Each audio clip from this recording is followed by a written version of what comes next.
Quando nós estudamos a religião de outras pessoas, nós temos que ter o cuidado de sermos justos e não dizer coisas que eles não dizem. Isso seria fazer uma caricatura e é desonesto. Então a melhor coisa é você ir nas fontes originais, é você ver o que é que eles dizem ou o que pessoas que conhecem essa religião podem nos dizer. Então a fonte principal do que eu vou dizer hoje é o Alcorão, que é o livro sagrado dos muçulmanos e que se encontra disponibilizado em PDF na página do Centro Cultural Beneficente Árabe Islâmico de Foz do Iguaçu.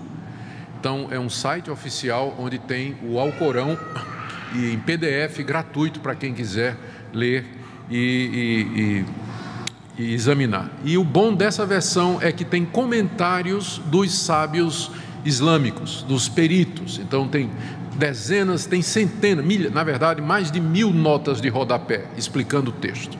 Então é uma fonte autorizada.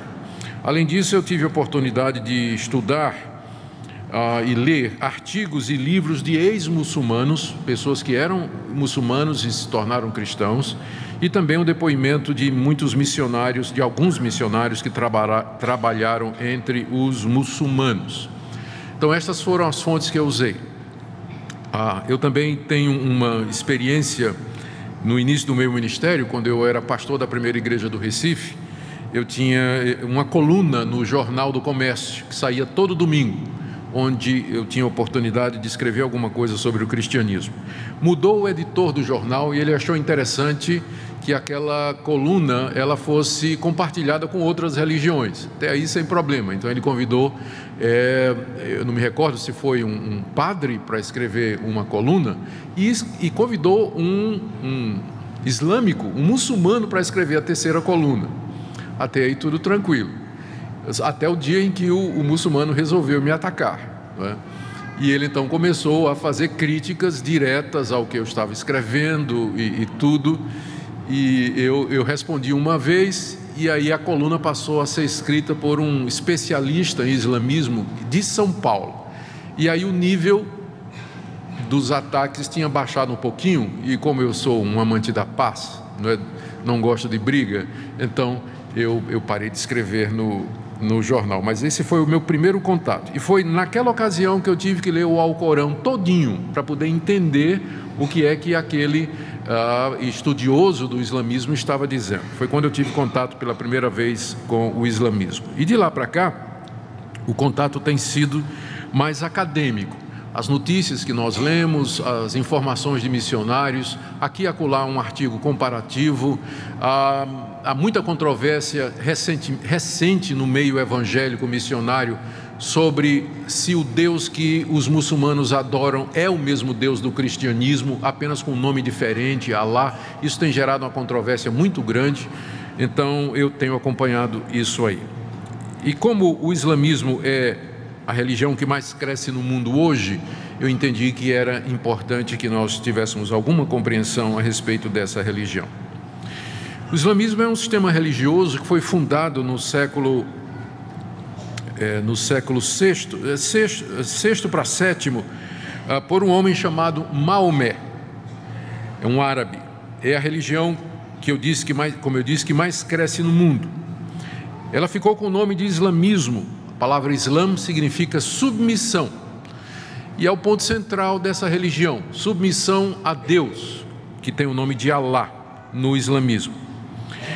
E, por sua vez, a palavra submissão vem de uma raiz que significa paz também.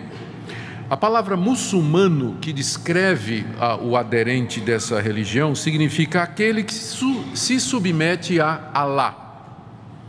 Hoje, pelas últimas estatísticas, essa estatística é feita por uma ONG internacional que monitora o crescimento das religiões, chamada Pew, P-E-W. Segundo ela, 1/3 da população mundial é cristã.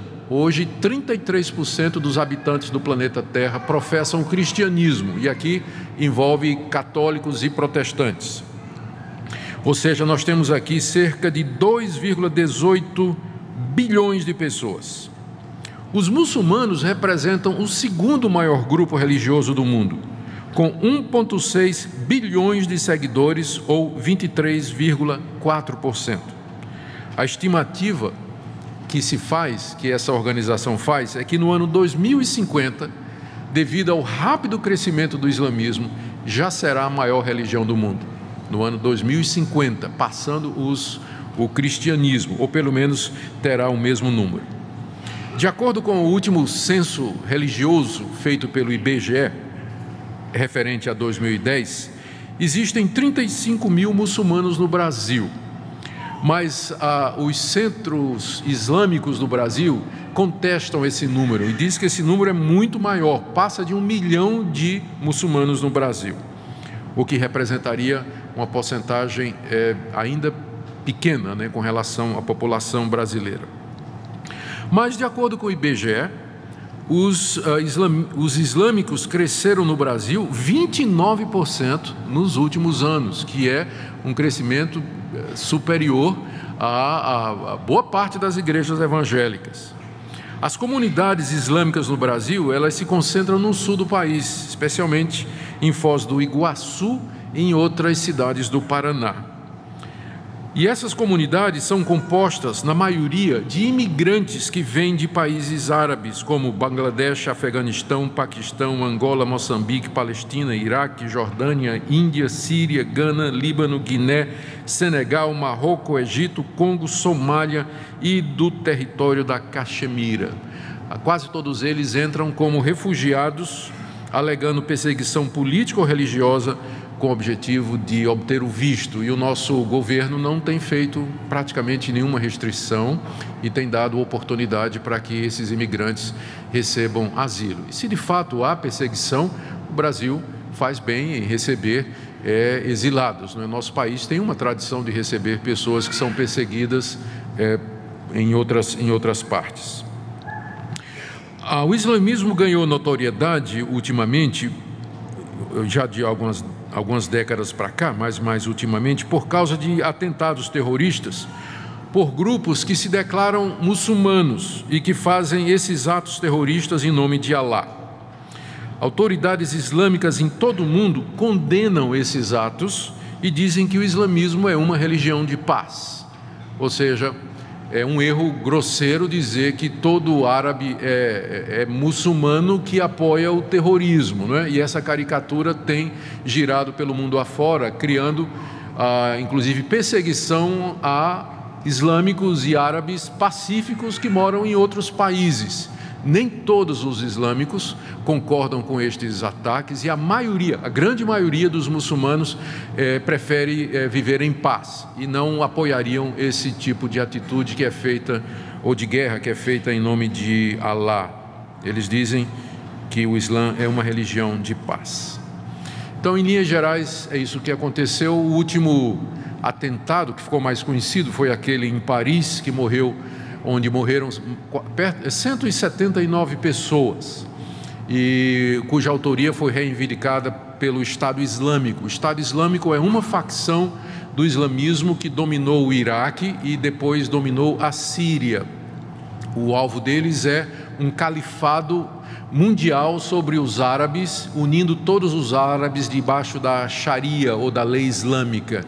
E eles são sunitas, eu vou explicar daqui a pouco o que é isso, que seguem essa interpretação jihadista do Alcorão, ou da Guerra Santa, e acham então que estão justificados em atacar os não islâmicos para promover o islamismo em escala mundial. Vou falar um pouquinho sobre isso daqui a pouco. Mas vamos ver então como surgiu o islamismo. O Maomé, que é o profeta do islamismo, nasceu na cidade de Meca no ano 570. E na sua adolescência e mocidade, ele teve contato com o cristianismo católico, e que já era desfigurado no início da Idade Média, porque ele ficou com a impressão de que os cristãos acreditavam que Maria era Deus ou que Maria fazia parte da divindade. Então, muita da reação inicial de Maomé contra o cristianismo é porque ele se deparou, ou o tipo de cristianismo que ele conheceu era aquele cristianismo já deformado do início da Idade Média. Aproximadamente com 25 anos de idade, ele diz ter recebido uma visita do anjo Gabriel, enquanto meditava numa caverna. E o anjo Gabriel apareceu a ele e disse para ele: recita, recita, recita. E ele não sabia recitar o quê, né? O que é isso, né? Recita, recita. E ele sai, ele foge da caverna, espantado e sem saber o que é que aquilo queria dizer. E ninguém sabe ao certo, mas num período entre 6 meses e 3 anos ele não recebeu mais nenhuma revelação. Mas aí elas começaram a voltar, ou com a aparição do anjo Gabriel, ou então com visões que ele tinha, impressões fortes que o atacavam a qualquer momento do dia, né? Ele começava a suar, ficava vermelho e com tremores, e então aquelas ideias vinham para ele, que ele entendia então eram revelações que ele estava recebendo de Deus, que foi nomeado como Alá. Essas visitas do anjo Gabriel e estas revelações continuaram por cerca de 23 anos, até que ele morreu. E nessas aparições o anjo lhe trazia as palavras de Alá, que é a palavra árabe usada para Deus. Maomé não sabia escrever, mas ele decorava e recitava estas revelações e transmitia a pessoas próximas, que então começaram a copiar isso que Maomé dizia que tinha recebido através de revelação. Então, a coleção destas revelações, que foram transmitidas oralmente por Maomé a algumas pessoas que começaram a escrevê-las, compõem estas revelações escritas o Alcorão, que é o livro sagrado do islamismo. Maomé, a princípio, não recebeu muito crédito, mas começou a ser reconhecido por familiares e parentes como sendo um profeta de Deus. Começou com sua esposa, depois seu filho, começaram a reconhecer que aquilo era de fato de Deus e que ele era um profeta que Deus estava levantando. Depois, algum tempo depois, já com mais seguidores, ele se muda de Meca para Medina, uma outra cidade. E lá ele se tornou não somente o líder religioso, mas político e militar dos seus seguidores. A nova religião que ele estava trazendo, essas novas revelações, formavam uma visão de civilização que incluía não somente uma liderança espiritual, mas também a criação de um Estado, de um sistema político, que seguiam leis políticas e religiosas. Então, desde o início, a intenção era criar algo político, uma nação, não é, islâmica, por assim dizer, que fosse guiada e orientada por estas revelações que estavam registradas no Corão. E aí, naturalmente, à medida que o movimento em torno da figura de Maomé ia crescendo, começou a haver resistência, inclusive lá em Medina. E começaram algumas guerras sangrentas entre Maomé e seus seguidores. Você ainda hoje pode ir lá num desses centros de peregrinação, eu não sei se está em Meca ou Medina, mas a espada de Maomé está lá. Ele liderava o seu povo nestas guerras e, pelo que nós lemos, ele liderou o seu povo em mais de 20 guerras sangrentas para conquistar e derrotar os inimigos da nova fé e para ampliar o território islâmico. Ele era um guerreiro nesse sentido. Tem um registro aqui que na batalha de Uhud, ele matou Ubay ben Khalaf com suas próprias mãos e enviou à guerra mais de 40 expedições de guerreiros. Então, de fato, Maomé, ele pode ser considerado como o árabe mais influente que já existiu e talvez a pessoa mais influente na humanidade depois de Jesus Cristo, a julgar pelo número de seus seguidores. Era uma pessoa que foi reconhecida, que foi seguida, que foi temida e que consolidou a sua religião num império que avançou, conquistou terras, impôs a lei que ele diz ter recebido da parte de Deus. Ele morreu com 62 anos de idade em 632. A partir da morte dele, começaram as disputas da sucessão. Quem seria o sucessor de Maomé? E o sucessor de Maomé é chamado califa, não é? Quem seria o legítimo califa? E as brigas começaram, os sogros de Maomé, porque ele era casado com várias mulheres, os sogros começaram a disputar tio também, gente mais próxima, e guerras sangrentas aconteceram. Se não me engano, dos primeiros califas, 2 ou 3 morreram assassinados exatamente pela briga pelo poder, para quem haveria de seguir Maomé. O islamismo, então, de qualquer forma, se propagou amplamente e maiormente pela conquista militar das terras da Ásia, África e no Oriente. Em meados da Idade Média, o islamismo havia avançado muito mais em termos de território do que o cristianismo nos primeiros séculos da era cristã. Então, o avanço do islamismo foi alguma coisa extraordinária durante esse período. Nos outros estudos que nós fizemos, nós sempre fizemos a pergunta: qual é a fonte de autoridade? Essa é uma pergunta importante para a gente entender o que é que as pessoas aceitam como, o que é que essas religiões aceitam como fonte de autoridade. Bom, a fonte suprema de autoridade do islamismo é o Alcorão, que é exatamente a coleção das revelações de Maomé. Alcorão significa leitura por excelência ou recitação, referindo-se ao fato da forma como ele foi elaborado, e também dizendo que ele pretende ser lido, recitado e decorado por todos aqueles que são seus seguidores. É a coleção, como eu já disse, dos ditos e frases, declarações de Maomé que ele recebeu supostamente do anjo Gabriel durante os 23 últimos anos de sua vida. Para o islamismo, o Alcorão é a palavra final e completa de Deus, a última revelação superior às escrituras hebraicas e aos escritos do Novo Testamento. O Alcorão reconhece a lei de Moisés como tendo sido dada por Deus e reconhece o Evangelho como tendo sido dado por Deus. Mas eles dizem que tanto o Antigo Testamento quanto o Novo foram deturpados e que Jesus, quando subiu ao céu, levou a única cópia verdadeira do Novo Testamento. Então, o que nós temos hoje, o que os cristãos têm hoje, é uma versão adulterada do Novo Testamento.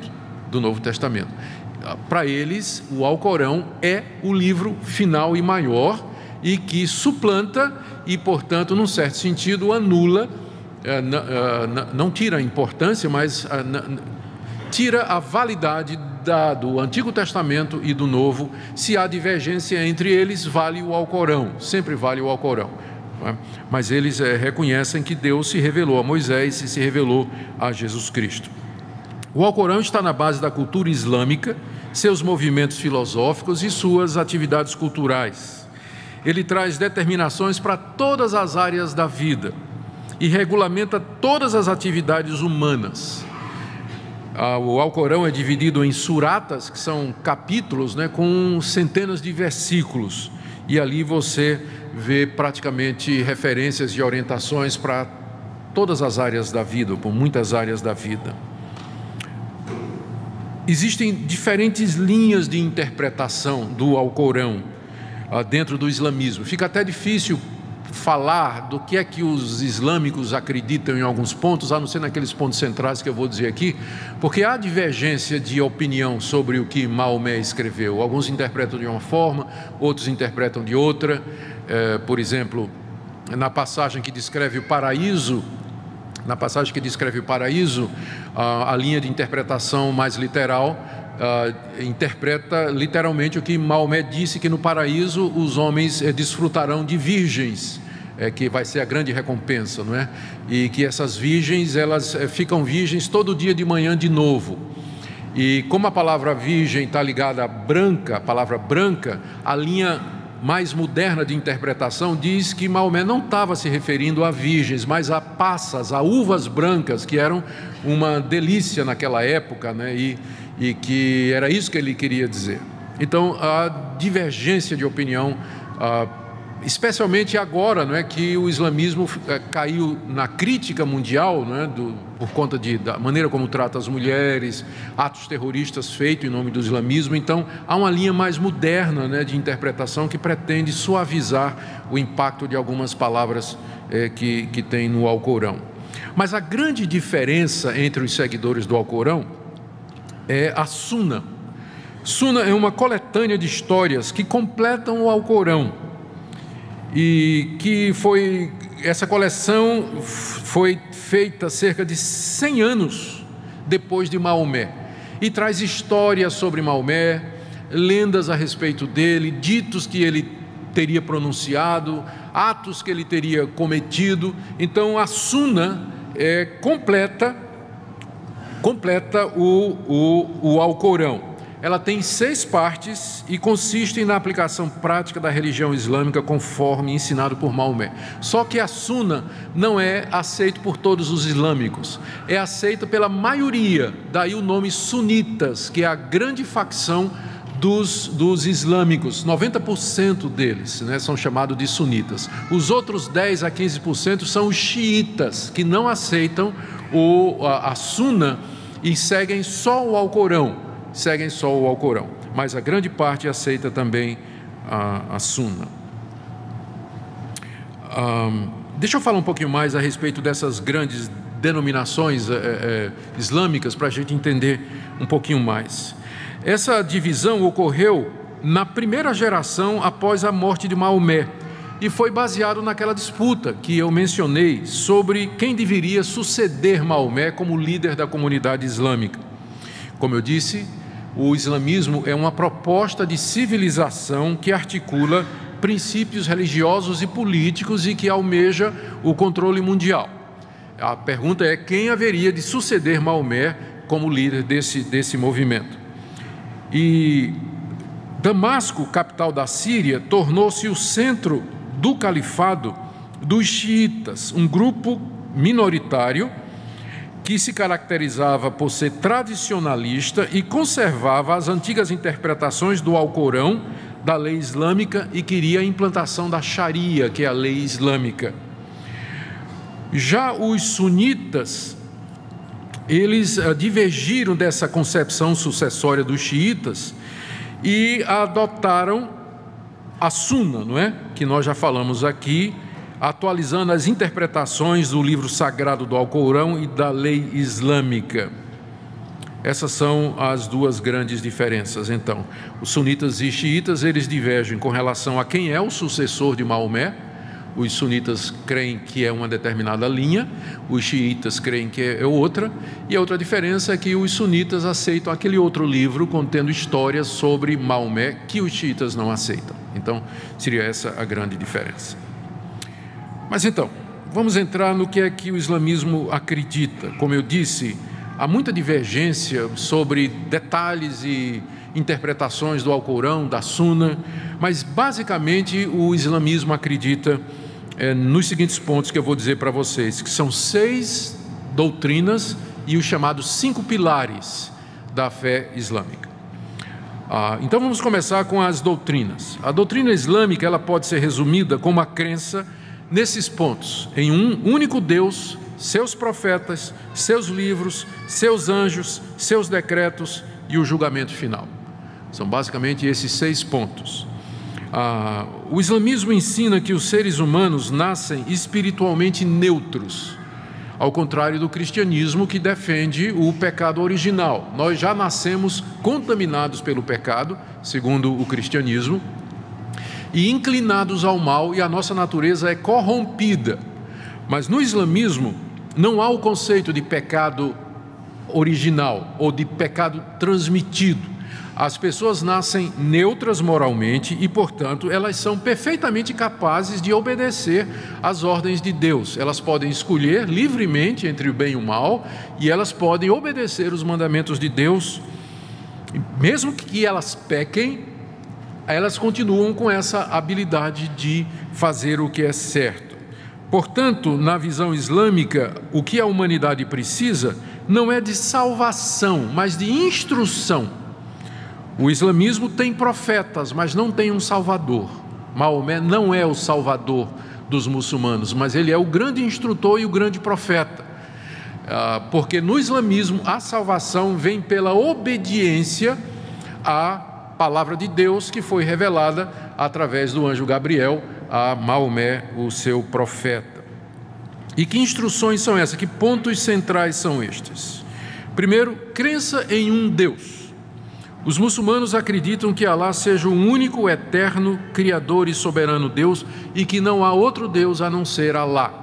Ele é o único Deus verdadeiro. E nesse ponto, há uma semelhança muito grande entre o islamismo, o cristianismo e o judaísmo, porque são três religiões monoteístas, ou seja, que acreditam que há apenas um Deus.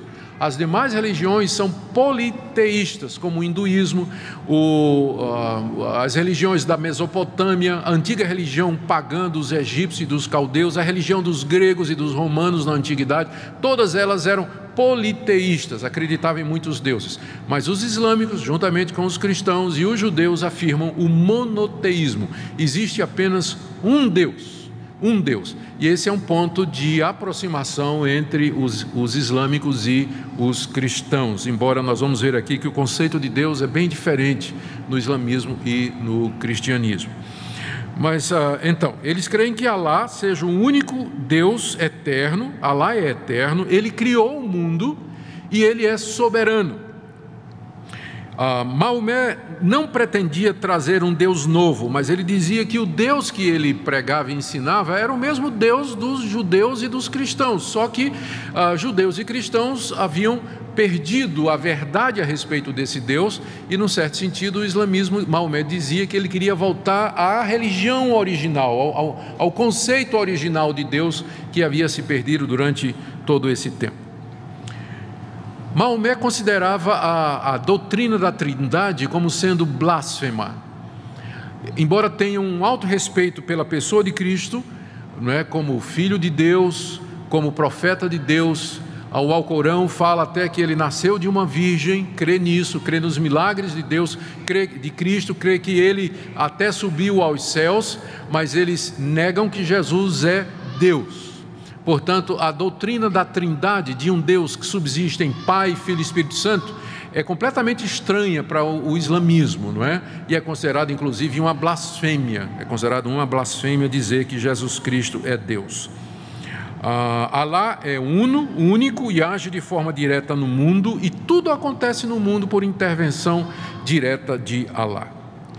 Essa é a primeira crença. A segunda é a crença nos anjos.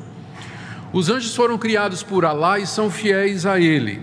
Somente um anjo se tornou desobediente, Iblis ou Shaitan, que é a palavra para Satanás. O anjo mais mencionado no Alcorão e na Suna é Gabriel, que foi o mediador das revelações de Alá a Maomé. Então é importante no islamismo a crença nos anjos, porque eles acreditam que foi um anjo que trouxe da parte de Deus o conteúdo do Alcorão para Maomé.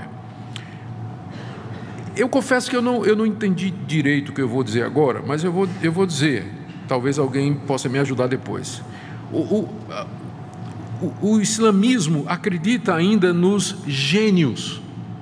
Os gênios teriam sido criados por Deus e não são nem anjos nem homens. Mas você lembra de Aladim e a lâmpada maravilhosa? Aquilo ali, a gente pensa que é lenda, conversa, não, aquilo reflete uma crença islâmica. Os gênios são esses seres, não é? Eles não são nem anjos nem homens. O Alcorão diz que Alá preparou o inferno para os homens e para os gênios maus. E parece admitir a possibilidade da conversão de um gênio ao islamismo. Eu dei uma lida em várias fontes, mas alguns disseram que isso era uma crença muito antiga do islamismo e que o muçulmano moderno não acredita mais nisso hoje, não é? Mas, de qualquer forma, isso fazia parte, parece, no início da crença islâmica. Então, esse é o segundo ponto. Primeiro, existe um único Deus que é Alá. Segundo, a existência em anjos e na sua atividade aqui nesse mundo, foi um anjo que trouxe a revelação de Alá para Maomé. Terceiro, a crença nos profetas. De acordo com o islamismo, Deus vinha falando todos aqueles séculos ao mundo através de profetas. Os profetas bíblicos foram enviados de Deus. Jesus também foi enviado de Deus. E muitos outros que Deus mandou através da história, trazendo a sua revelação.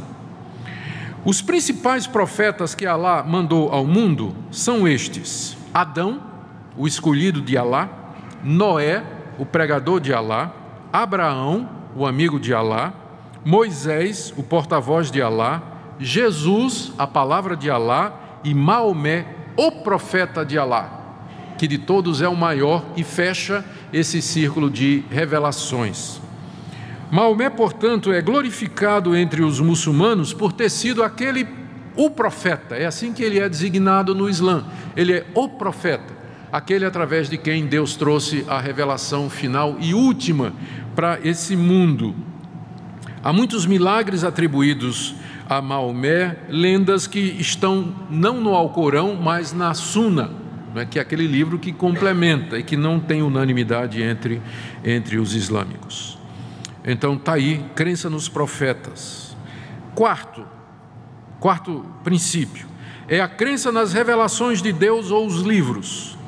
Os muçulmanos aceitam certas partes da Bíblia, como a Torá e os Evangelhos, mas acham que, apesar de terem sido dados por Deus, foram corrompidos pelos homens. Como eu já mencionei, a cópia verdadeira do Evangelho foi levada juntamente com Jesus para o céu, quando ele foi arrebatado por Deus.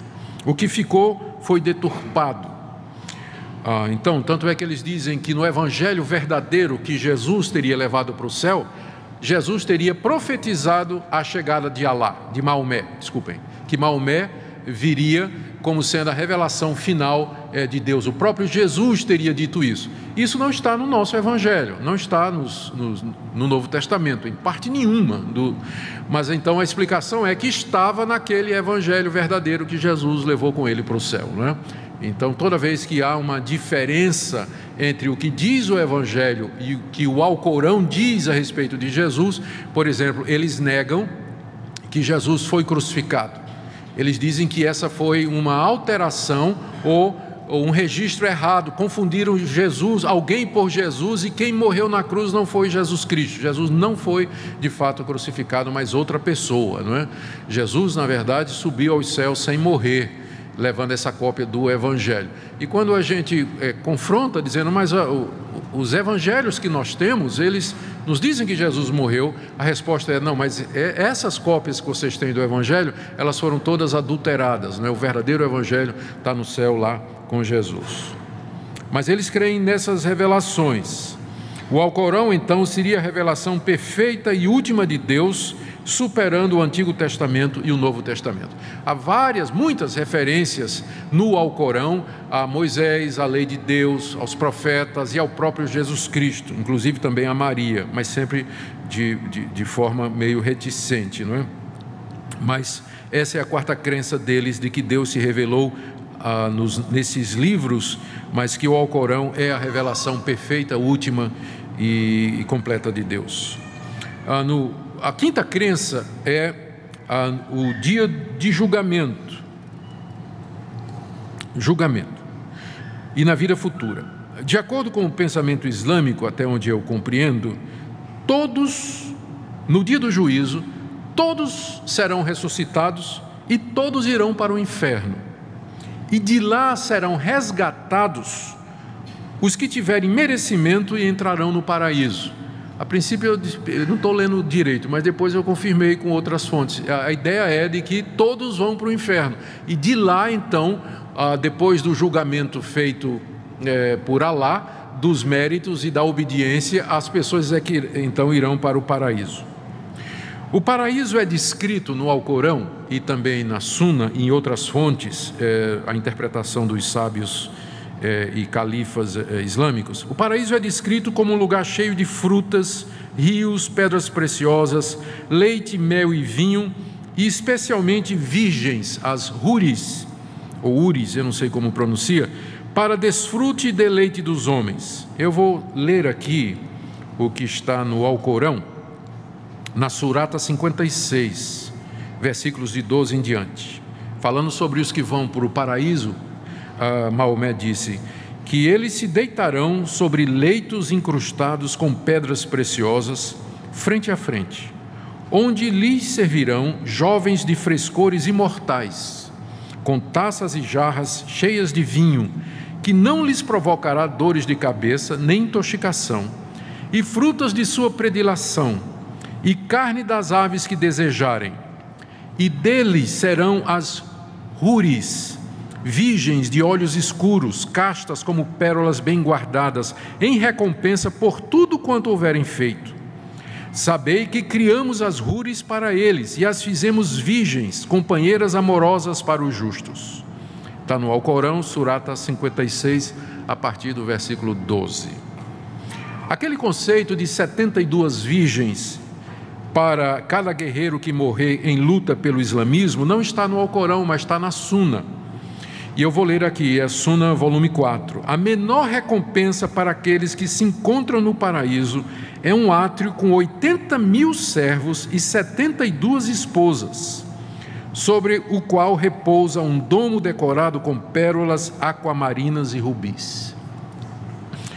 Então, a diferença do céu cristão, né, do novo céu e da nova terra cristão, é que o novo céu e a nova terra cristão tem anjos assexuados, né? Então pode parecer monótono para muita gente, mas o paraíso islâmico lá, então o prazer do paraíso islâmico é basicamente sensual, é o relacionamento sexual com estas virgens que ficam virgens cada manhã e assim por toda a eternidade. Com relação ao inferno, é de fogo e para lá vão os homens e os gênios. De acordo com a Suna, Ali ibn Abi Talib, que foi o terceiro califa, certa vez perguntou: você sabe com o que se parecem os portões do inferno? E aí Al-Baidavi, um comentarista, colocou uma mão sobre outra, indicando que há 7 portões para o inferno, um em cima do outro. Ele disse: o inferno tem 7 portões através dos quais serão admitidos pelo seu grande número. As camadas que eles vão descer, conforme a sua graduação, são respectivamente. Então, esse intérprete da lei islâmica, ou da revelação islâmica, ele diz que o inferno tem 7 portões, não é? E vai descendo de cima para baixo, gradativamente. O Garrana é o mais alto, e é para os monoteístas rebeldes, provavelmente os islâmicos que não foram fiéis em obedecer à lei. O segundo nível do inferno é a fornalha, que é para os judeus. O terceiro nível do inferno, o esmagado, é para os cristãos. O quarto nível é a fogueira, para os sabeanos. O quinto nível é o calor ardente para os adoradores do fogo. O sexto nível é o inferno para os incrédulos. E o sétimo é a fossa para os enganadores. Então, nessa perspectiva, o inferno tem 7 portões, que são 7 níveis, e o nosso é o terceiro. Sexta crença é a crença na predestinação. E atenção aqui, que nós acreditamos também, mas há uma diferença aqui. A grande maioria dos muçulmanos acredita que Alá decretou tudo o que vai acontecer. Está decretado. E eles atestam a soberania de Deus com uma frase frequente, Inshallah, que quer dizer se Alá quiser. Deus é o autor, inclusive, do mal, e não existe livre-arbítrio. Portanto, o homem deve ocupar-se com as coisas do além e do mundo futuro. Alguns autores sugerem, e eu não posso dizer que isso aqui é verdade, mas pelo menos é sugestivo, que essa é a causa pela qual os países islâmicos não são hoje muito diferentes do que eram na Idade Média. E que os países islâmicos, à exceção da Arábia Saudita, cuja riqueza provém do petróleo, mas os países islâmicos, eles estão entre os países menos desenvolvidos e mais pobres do mundo. E alguns autores acham que isso é por conta dessa crença de que tudo está determinado. Então, isso desestimularia a criatividade, inventividade, o empreendedorismo e o desenvolvimento da civilização. Isso aí é uma tese que eu não sei se é possível de ser provada historicamente, né? Fazer uma relação de causa e efeito com o determinismo. A diferença com o cristianismo, a visão reformada do cristianismo, é que sim, nós cremos que há um Deus que é soberano, criador de todas as coisas, mas Ele age no mundo através de causas secundárias, ou seja, através de meios que Ele próprio estabeleceu. Deus alcança os seus propósitos, e entre esses meios, as causas secundárias, está a vontade das suas criaturas, que escolhem o que elas querem e que tomam decisões de acordo com o que elas desejam. Só que tudo isso está dentro desse grande governo de Deus. O Deus do cristianismo é um Deus que age usando causas secundárias, e entre elas está a sua vontade e a sua decisão. Por isso, no cristianismo, o homem é responsabilizado pelas suas decisões. O cristianismo afirma a soberania de Deus e a responsabilidade humana, enquanto que nessa visão determinista, Alá é inclusive o autor do mal. Na visão cristã, o mal entrou através da causa secundária, que era a liberdade da criatura. Deus não é considerado o autor do mal na Bíblia e nem no cristianismo tradicional e clássico, enquanto que ele é no islamismo. Então, estes são os 6 pontos que ilustram o pensamento da religião islâmica. Agora vem os 5 pilares. Os 5 pilares são 5 atos ou práticas religiosas que são exigidas de todos os muçulmanos e que é a expressão pública do islamismo. Aqui nós temos a essência do islamismo na prática. Estes 5 princípios compõem o quadro de obediência para todos os fiéis. Quais são os 5 pilares? Primeiro, o testemunho de fé ou declaração. A declaração, o testemunho de fé é: não há outro Deus senão Alá e Maomé é o seu profeta. Essa é a declaração fundamental do cristianismo. Do islamismo. Não há outro Deus senão Alá e Maomé é o seu profeta. Para você se tornar um muçulmano, você tem que recitar isso, você tem que dizer isso. No cristianismo, qual seria o equivalente? Creio que Jesus Cristo é o Filho de Deus, que Ele morreu pelos meus pecados, ressuscitou dos mortos ao 3º dia, creio nele para a vida eterna. Para você ser cristão, você tem que confessar isso. Para você ser islâmico, para se tornar muçulmano, você tem que dizer que Alá é o único Deus e Maomé é o seu profeta. Uma pessoa se converte ao islamismo recitando esse credo.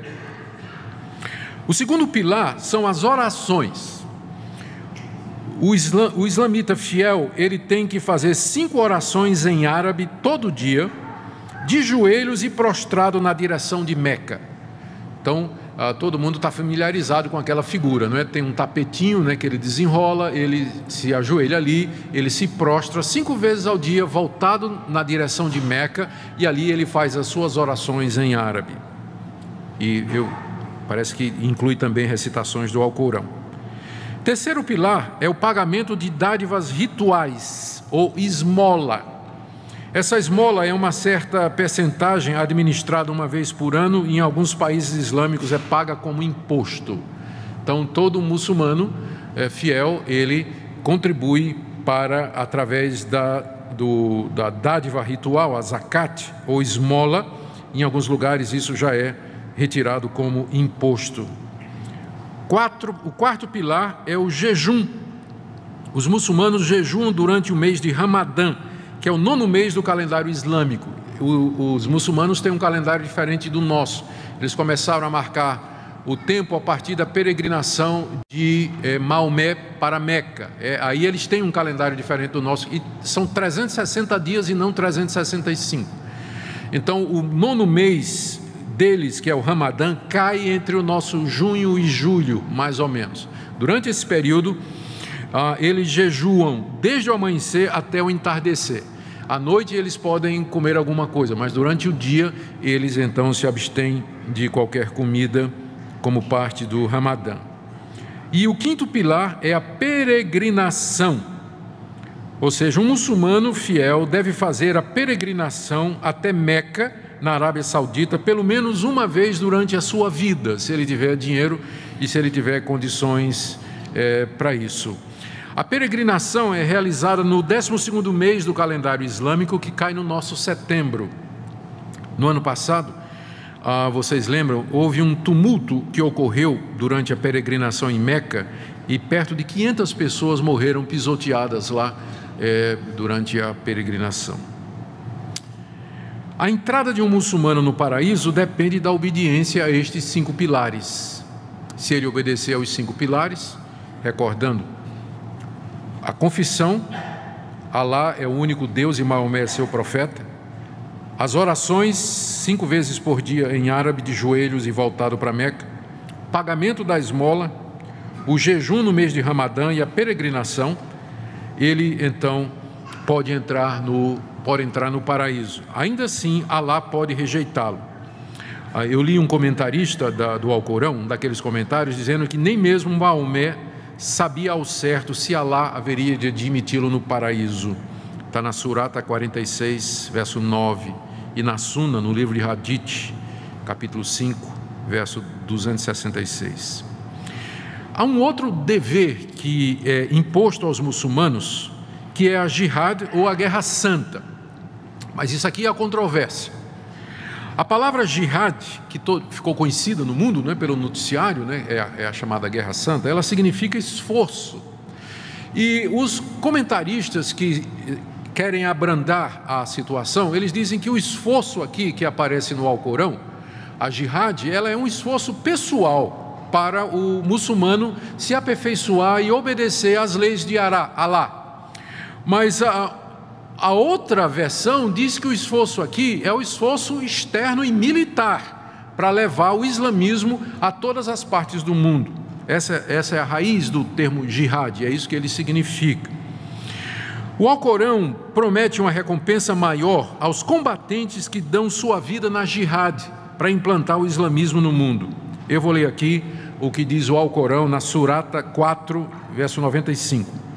Os fiéis que sem razão fundada permanecem em suas casas, jamais se equiparam àqueles que sacrificam seus bens e suas vidas pela causa de Alá. Alá concede maior dignidade àqueles que sacrificam seus bens e suas vidas do que aos que permanecem em suas casas. Embora Deus prometa a todos os fiéis o bem, sempre confere aos combatentes uma recompensa superior à dos que permanecem em suas casas. Ou seja, há um estímulo, há um incentivo ao esforço jihad no combate, e esse estímulo é em forma de uma recompensa superior. Para os sunitas, a jihad é uma obrigação circunstancial. Pode haver situações em que o islâmico vai se envolver na Guerra Santa. Mas para a primeira geração após Maomé, a jihad era um dever obrigatório. Em teoria, parece que a jihad permanece como um dever de todo muçulmano, que é levado a cabo não por toda a sociedade islâmica, mas por um grupo. Se um grupo está fazendo jihad, então ele acha que aquele grupo representa ele. Então aquele dever está cumprido. Isso tem que ser feito até que o mundo todo se torne islâmico. Era no início o dever de cada califa mobilizar o exército anualmente para fazer guerra com países não muçulmanos. Como eu já disse, muitos muçulmanos modernos, a maioria, procura dar uma interpretação diferente aos textos do Alcorão que parecem sancionar a jihad contra os infiéis e a morte deles. E a grande maioria dos muçulmanos vai dizer que é contra a jihad e o terrorismo moderno, né, como é feito. E aí vem a pergunta: o islamismo é uma religião que promove a violência necessariamente? Como eu disse, a grande maioria dos muçulmanos não é terrorista, de forma nenhuma. Na verdade, a lei religiosa islâmica, ela proíbe a matança intencional de não combatentes no campo de batalha, proíbe o suicídio. Parece que é uma visão pequena, de uma minoria pequena que permite estas coisas. Mas a verdade é que todos os comentaristas que eu consultei, eles vão dizer que o Alcorão traz passagens que podem facilmente ser interpretadas como estimulando a jihad. O que eu fiz então foi copiar essas passagens e trazer para vocês. Eu vou ler. Trechos do Alcorão que podem ser usados para justificar a jihad, ou a guerra santa. Na segunda surata, 190 a 193. Combatei pela causa de Deus aqueles que vos combatem. Porém, não pratiqueis agressão, porque Deus não estima os agressores. Matai-os onde quer que se encontrem, e expulsai-os de onde vos expulsaram.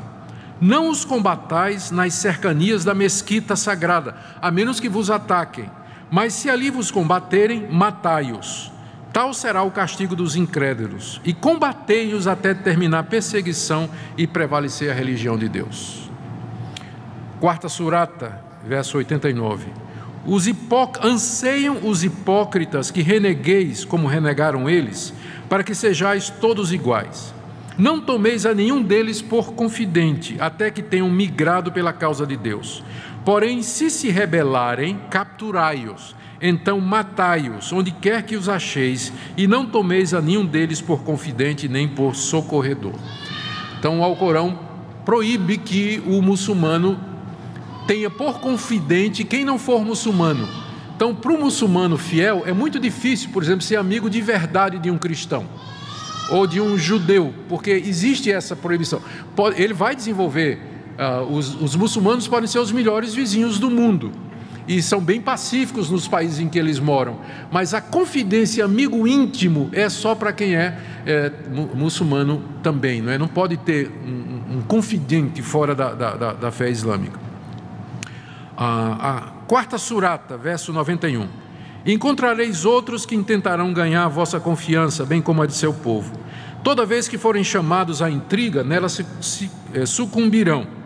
Se não ficarem neutros em relação a vós, nem vos propuserem a paz, nem tampouco contiverem as suas mãos, capturai-os e matai-os onde quer que os acheis, porque sobre isso vos concedemos autoridade absoluta. Aqui Maomé está autorizando os exércitos a capturar e matar aqueles povos que foram conquistados e que não quiserem se converter ao islamismo. Nona surata, de 4 a 5. Cumpri o ajuste com os idólatras. Aqui é uma regulamentação sobre a guerra. Se o exército islâmico dominar um povo e aquele povo aceitar fazer a paz, então pode fazer um acordo de paz. Inclusive, esse povo conquistado pode permanecer com a sua religião se pagar uma determinada esmola ou taxa. Então isso explica como em países e culturas islâmicas há cristãos e há outras minorias, mas há o pagamento dessa taxa, para poder permanecer com sua religião sem se converter ao islamismo. Aí ele diz: cumpri o ajuste com os idólatras, esse tipo de acordo, com quem tenhais um tratado, e que não vos tenham atraiçoado e não tenham secundado ninguém contra vós. Cumpri o tratado até a sua expiração. Sabei que Deus estima os tementes. Mas quanto os meses sagrados houverem transcorrido, matai os idólatras, onde quer que os acheis. Capturai-os, acossai-os e espreitai-os. Porém, caso se arrependam, ou seja, se eles resolvem renunciar à sua religião e receber o islamismo, observem a oração e paguem o zakat, que é aquele tributo, que eu mencionei, e abri-lhes o caminho. Quinta surata, 33. O castigo para aqueles que lutam contra Deus e contra o seu mensageiro, que é Maomé, e semeiam a corrupção na terra, é que sejam mortos ou crucificados, ou lhes seja decepada a mão e o pé opostos, ou banidos. Tal será para eles um aviltamento nesse mundo, e no outro sofrerão um severo castigo. Estas são passagens do próprio Alcorão, e que essas linhas mais radicais do islamismo interpretam como sendo a autorização de Alá para fazer a jihad ou a guerra santa, capturar povos e submeter esses povos à conversão forçada. Caso não, eles têm que pagar o tributo até um determinado tempo. Depois desse tempo, ou se converte, ou a possibilidade está aberta para fazer a guerra santa também. Como eu disse, tem diferentes linhas de interpretação. Há grupos que entendem que essas passagens e outras autorizam a jihad, como eu falei, até que o mundo todo se torne islâmico. Mas, como eu disse, boa parte, a maioria dos islâmicos, eles até vão dizer: olha, isso aqui até pode acontecer, não é, em determinada situação, mas a gente quer paz, nós não queremos, de fato, guerra nem nada. Mas há alguns aspectos do islamismo que contribuem para que acabe se tornando uma religião onde há grupos que entendem que o avanço pode ser feito pela violência. Primeiro, o conceito de conversão. No cristianismo, a conversão é interna. Para que uma pessoa se torne cristã, ela tem de coração de acreditar que Jesus ressuscitou dos mortos e que Ele é o Filho de Deus. E aí ele faz a declaração pública. Se uma pessoa se diz cristã, mas não crê no coração, a gente chama ela de hipócrita. não é? E, na verdade, diz que ela não é cristã. Mas no islamismo, a conversão é externa. Você tem que fazer os 5 pilares. E os 5 pilares são atos externos: esmola, jejum, peregrinação, confissão e oração. Então, já que a conversão ela pode ser imposta, você pode entender porque que o islamismo ele facilita, não é? O avanço e a conquista de povos pela espada e a conversão forçada, já que é algo externo. Né? Os 5 pilares são deveres externos que identificam o muçulmano. Também o conceito de terra. O cristianismo não tem terra. Não existe isso de país cristão. Mas o Islã tem. O Islã se entende como um Estado. Ele tem um território geográfico. E a perda daquele território significa uma perda. A guerra é declarada para tomar de volta a terra que é de Deus. E aquilo que eles conquistarem é de Alá. Então, por conta disso, o islamismo ele tem essa visão de fazer guerra, de conquista, de lutar pela terra e se apoderar dela. Isso explica em grande parte o conflito entre árabes e judeus, a briga pela terra que os árabes consideram que, na verdade, é de Alá. Não devemos, porém, esquecer que a origem da violência, na verdade, é o coração humano.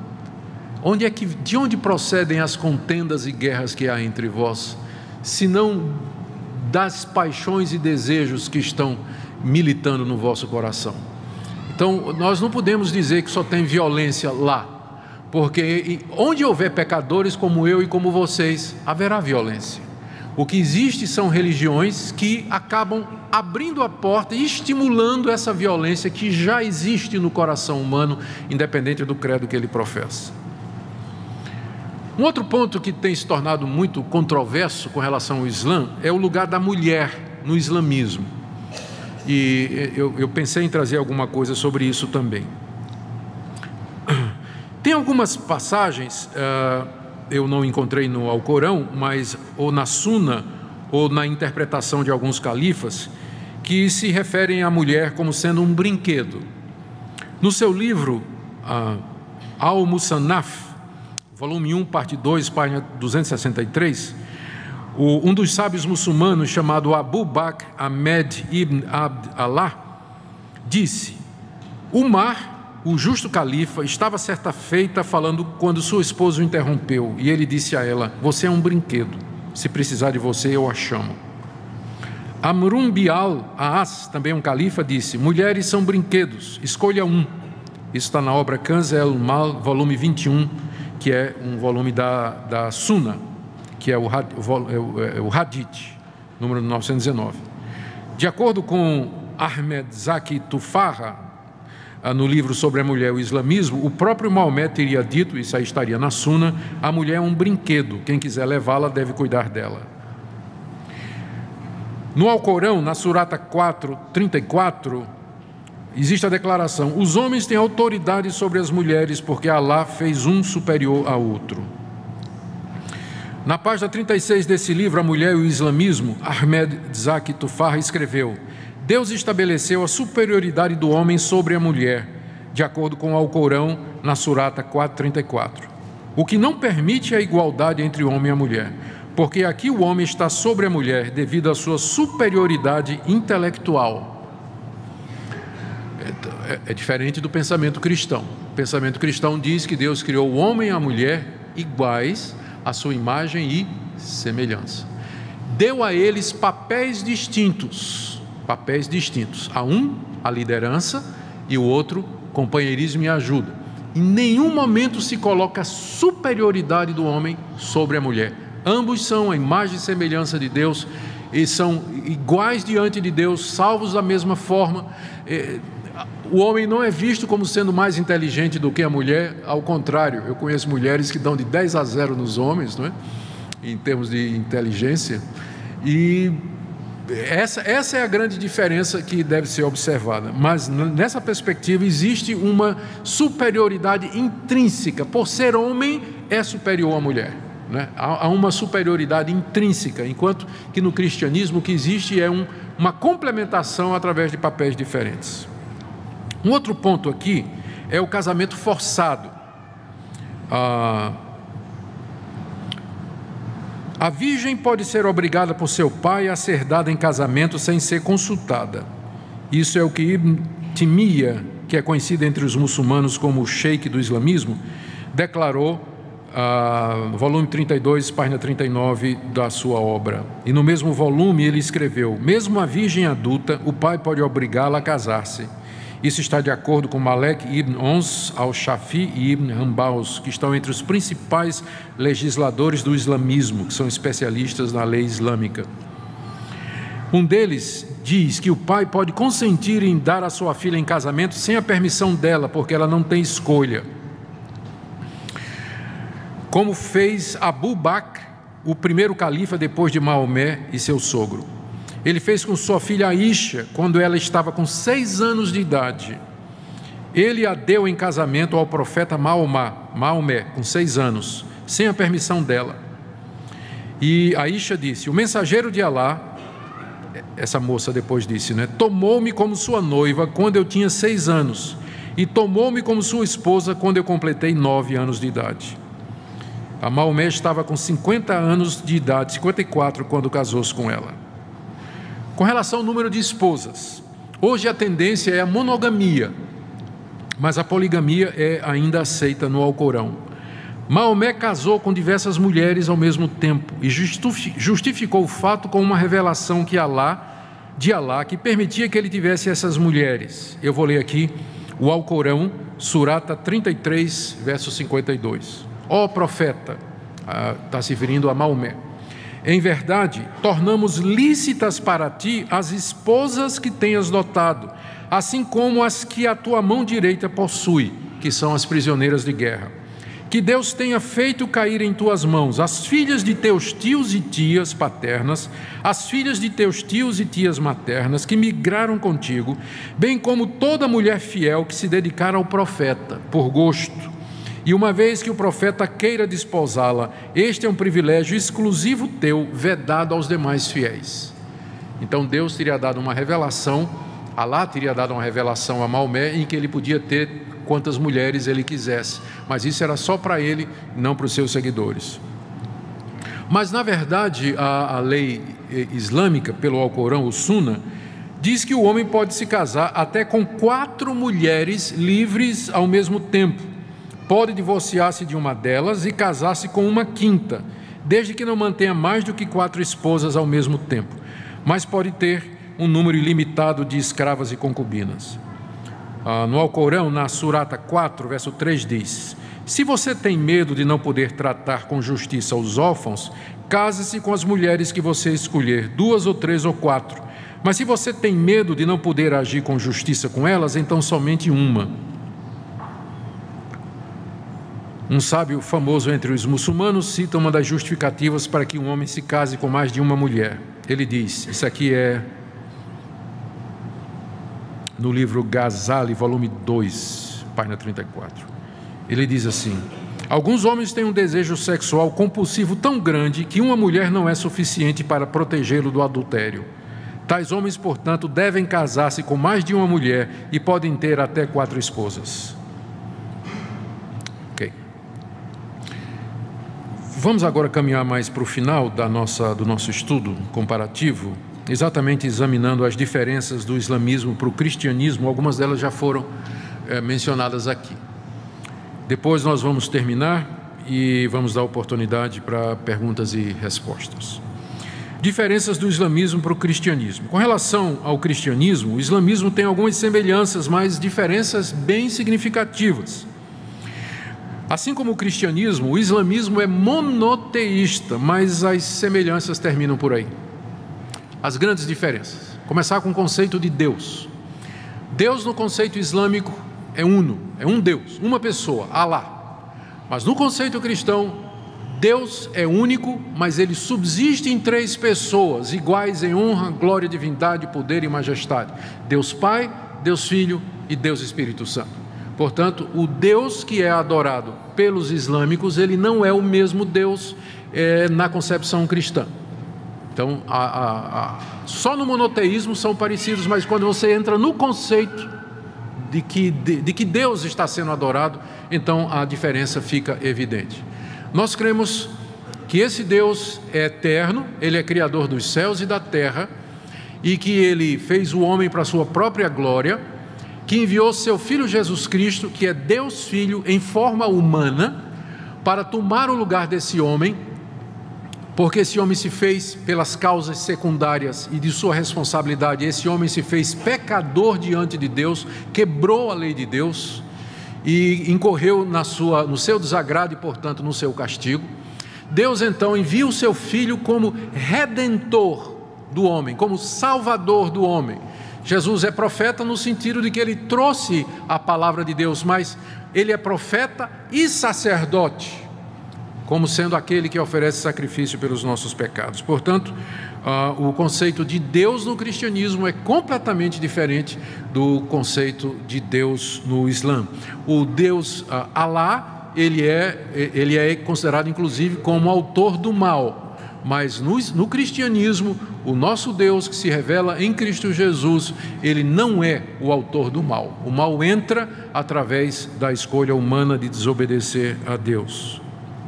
Com relação a Jesus,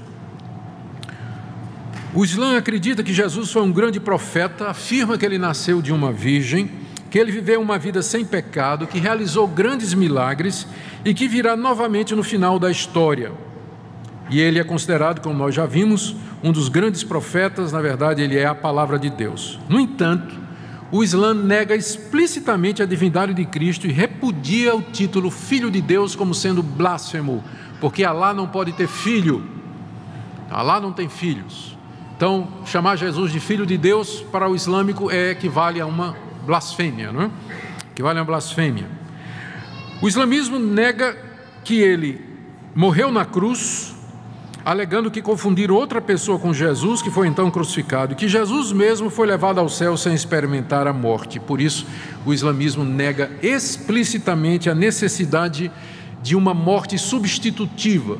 Não precisamos de alguém morrer por nós. Cada um é responsável pela sua própria salvação e vai ser julgado de acordo com as suas obras, e pelo merecimento vai para o céu, ou vai para o paraíso, ou para o inferno, um daqueles 7 portões.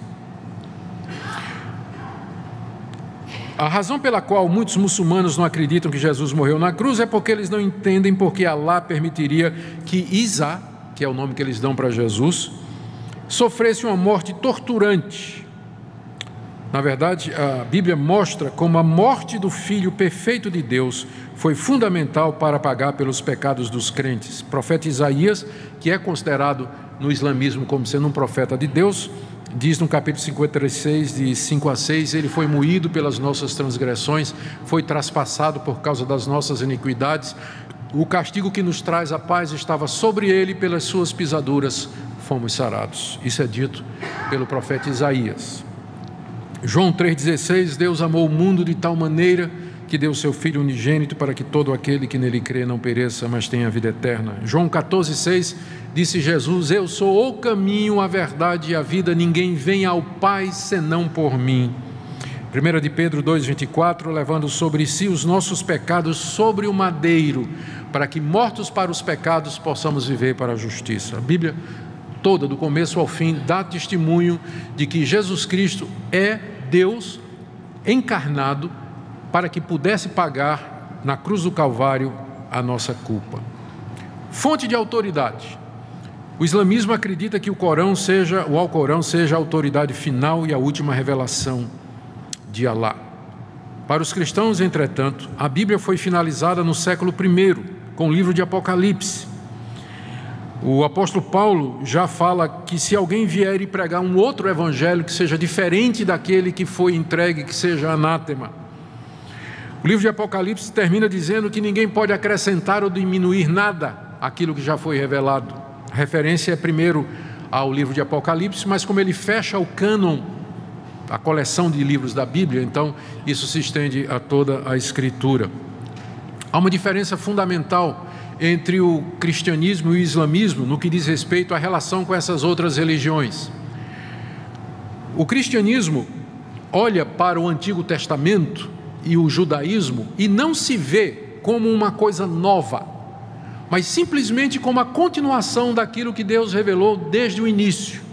Os autores do Novo Testamento usam constantemente os autores do Antigo Testamento para dizer aquilo que foi escrito se cumpre em Jesus, se cumpre agora, se cumpre dessa forma. De forma que há uma continuidade entre o Antigo Testamento e o Novo. Os cristãos não apareceram dizendo nós estamos criando uma nova religião, ou nós estamos trazendo aqui uma novidade. Ao contrário, eles disseram, nós somos tudo o que Moisés e os profetas disseram. Somos o cumprimento. Então há uma relação de continuidade entre o cristianismo e o Antigo Testamento. O islamismo, ele não tem, embora ele diga que Alá é o último dessa série de profetas e de revelações que Deus mandou, mas o islamismo é novidade, ele é radicalmente diferente de tudo que veio antes. Ele diz que é a continuação, mas na verdade ele não segue nada do que o Antigo Testamento e o Novo Testamento diz com relação à pessoa de Deus, à pessoa de Cristo, o sistema de salvação. Salvação no islamismo é por mérito, não é assim no Antigo Testamento e nem no Novo. Então na verdade uma nova religião, ele vem como uma nova revelação, não é? Sem muita continuidade com aquilo que veio antes, enquanto que o cristianismo, na verdade, ele se declara como sendo a consumação daquilo que Deus anunciou desde o início. Não é nenhuma novidade, mas Deus já vem dizendo isso há todo esse tempo. Sobre a salvação, e é aqui que vem a grande diferença. Para o islamismo, o paraíso pode ser ganho através da obediência aos 5 pilares que nós falamos: oração, confissão, jejum, esmola e peregrinação. A Bíblia, pelo contrário, revela que o homem não pode fazer obras que de alguma forma mereçam o seu perdão ou que satisfaçam Deus Santo. Romanos 3:23, todos pecaram e carecem da glória de Deus. Todos pecaram e carecem da glória de Deus. Não há um justo, não há um sequer, não há um que faça o bem, diz a palavra de Deus. Romanos 6:23, o salário do pecado é a morte, mas o dom gratuito de Deus é a vida eterna em Cristo Jesus, nosso Senhor. Apenas por causa da misericórdia e do amor de Deus é que pecadores podem ser salvos. Efésios 2, de 8 a 9, pela graça sois salvos mediante a fé, e isso não vem de vós, não por obras, isso não vem de vós, é dom de Deus, não por obras para que ninguém se glorie. Então a diferença é muito grande no conceito de salvação. Para o islâmico, ele pode pecar, mas ele não é um pecador, ele não é inclinado ao mal, ele pode obedecer, se ele quiser, às leis de Deus perfeitamente, ele vai merecer a sua salvação pela guarda dos 5 pilares e de outras normas de obediência. Há outros detalhes, que são, a legislação é muito extensa, tem mais leis para o dia a dia no islamismo do que no Antigo Testamento para o judeu. Então ele acha que ele vai chegar a merecer o paraíso pela obediência estrita a essas leis. O cristão sabe que por mais que ele se esforce, ele jamais poderia cumprir os 10 mandamentos. Então a única esperança do cristão é o que Cristo fez na cruz por ele. Cristo pagou a culpa dele, Cristo cumpriu a lei no lugar dele, e ele espera e confia somente na pessoa de Jesus Cristo. Então essa diferença é abissal, não é? No islamismo, você não precisa de um salvador, você precisa de um profeta. Mas no cristianismo, você precisa de um redentor e de um salvador, senão você vai ser condenado pelos seus pecados. Outra diferença na evangelização: o islamismo pretende converter o mundo todo. Um reino islâmico com território, leis religiosas e políticas, e acredita na conquista e conversão de povos à sua fé, às vezes mediante a jihad. Já o cristianismo não tem terra, não tem povo, não tem país, é um reino espiritual. Seu fundador morreu pelos pecados de seus seguidores, em vez de liderar exércitos à guerra para conquistar e converter os povos. A evangelização é feita mediante a pregação da palavra de Deus, do evangelho, e espera uma conversão interna e voluntária, mas não uma obediência externa, que seria considerada hipocrisia. As guerras feitas em nome de Cristo no passado, e aqui o pessoal costuma citar as cruzadas, não é? São uma contradição do ensino de Cristo. Quando cristãos empreendem uma cruzada para tomar Jerusalém dos muçulmanos, como foi feito na Idade Média, eles estão sendo incoerentes, eles estão indo contra o ensinamento de Cristo e é uma vergonha, uma mancha na história do cristianismo. Mas quando os islâmicos fazem a jihad, eles estão de acordo com o ensino de Maomé. Estão de acordo com o ensino de Maomé, o ensino do Alcorão, pelo menos como é interpretado por muitos. Devido a estas diferenças e contradições essenciais, o islamismo e o cristianismo não podem ser verdadeiros ao mesmo tempo. Um tem que estar certo e o outro tem que estar errado. E nós estamos aqui nessa manhã para dizer que, na nossa avaliação, o cristianismo atende muito melhor à necessidade do pecador, tem continuidade com o que veio antes.